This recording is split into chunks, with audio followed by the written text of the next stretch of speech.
You know, in the business world today, there's this constant battle going on. On one side, you've got these fast, adaptive, agile teams trying to build the future.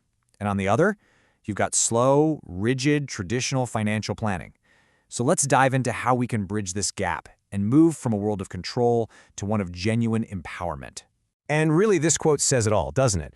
This one idea from Rami Sirkia and Marit Lanti is the absolute core of the problem so many companies are wrestling with. It's a fundamental mismatch, and frankly, it's holding incredible potential hostage. So we're going to unpack exactly why that is, and more importantly, what we can do about it. All right, so before we can talk about a better way, we really have to get our heads around the system we're trying to fix. Let's start with the familiar and deeply flawed world of traditional project budgeting. I mean, think about how a new idea gets funded in a typical big company. It's never a straight line, is it? It's more like this tangled web of navigating different departments, different managers, and different budgets, all just to get one single project off the ground. And here's what that chaos looks like in the real world. A project needs people from, say, 4 different teams, or cost centers. This means you have to go to each manager, get a piece of their budget, and then you're trying to stitch all these little pieces together into one big, complicated project budget. And only then, after all that paperwork and all those meetings, can the actual work finally begin. And you can probably guess, this whole process, it just creates a waterfall of painful problems. It's slow and complicated by its very nature.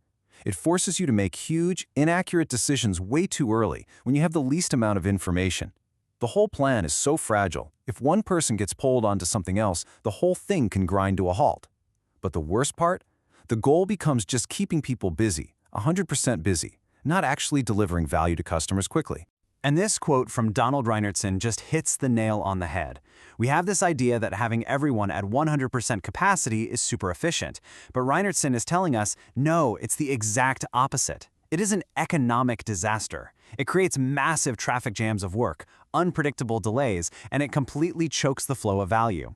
Hey, the problems don't just stop once the project finally gets going. Let's say you've budgeted for Project A and Project B. A few months go by and you figure out, whoa, Project A is a gold mine, and Project B, not so much. The logical move would be to shift people and money from B over to A, right? Well, you can't. The annual budget is locked in. So the entire organization is literally trapped by its own plan, unable to adapt even when it has new, critical information. And look, things always go off plan. It's just inevitable. But when those cost overruns happen, this traditional model doesn't just slow you down, it actually starts to poison the company culture. And that's when it starts. The blame game. Instead of focusing on solving the actual problem, the whole conversation shifts to, whose fault is this?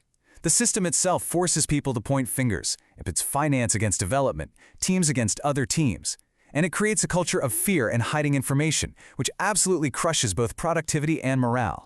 Okay, so that was a whole lot of bad news. But now for the good news. There is a much, much better way. Let's talk about how we can build a system that's healthier, faster, and just more effective, using something called lean budgets. And this is the big idea, lean budgets. The concept is simple, but it's totally revolutionary.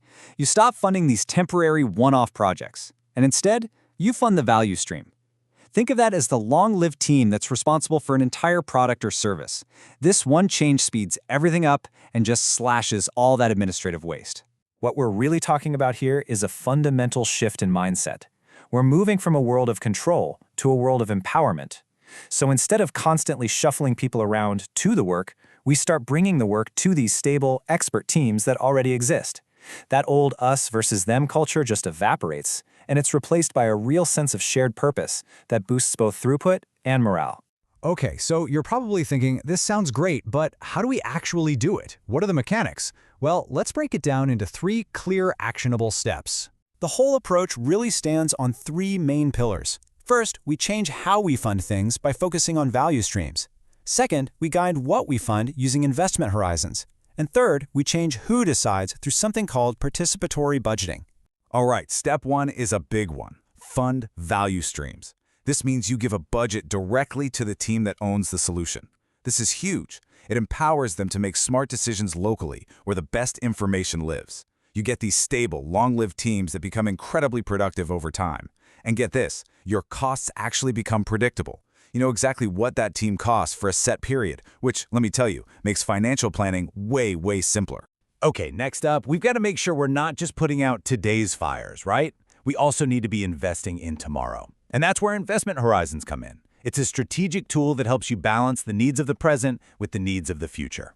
And this model is a fantastic way for leaders to think about allocating those funds. Think of Horizon 3 as your R&D, the really new, exploratory, long-term ideas. Horizon 2 is for those emerging solutions that are starting to show some real promise. Horizon 1 is your core business, the stuff that's generating value right now. And finally, Horizon 0 is for responsibly retiring old systems.